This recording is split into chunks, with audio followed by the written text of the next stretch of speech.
In this video, I'm going to show you how to make your backup of your course and to manage your backups inside of AsULearn 4. To start with, we're going to go to the More button and go to Course Reuse.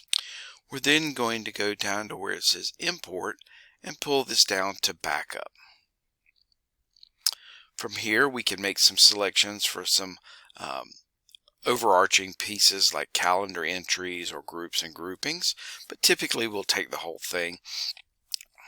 If you want to get just parts of the course, we can go to the next button here and select from the list of content within the course by unchecking what we don't want, and then continuing on at the bottom of the page will allow us to do a backup of just parts of our course.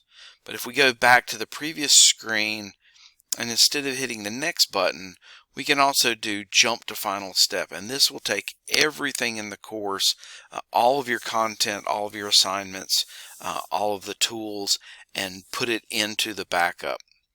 Once we've created the backup, we're going to go to continue,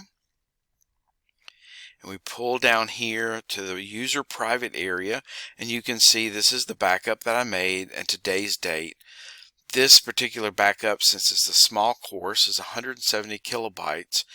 800 megabytes is the limit for what you can back up and then restore later back into AsULearn. If your course is over 800 megabytes, you should get with someone to look at taking some stuff out. Typically things like courses that size will have things like video files and stuff that there are better ways to put those out there than inside of AsULearn. Kaltura, for instance. So there's some things with that.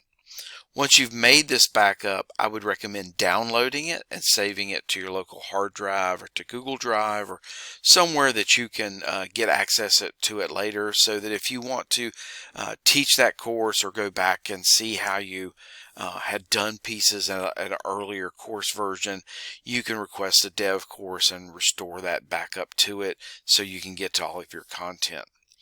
Additionally, we can go to Manage Backup Files, and we see here the file for that backup.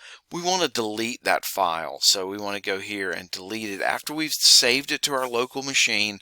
We don't want to save it onto the server, so we do want to go ahead and hit delete on that, and then you have to hit save changes. If you don't hit save changes, it will not actually do the delete. It'll hold it in memory and put it back. So we want to, at the end of that, hit save changes.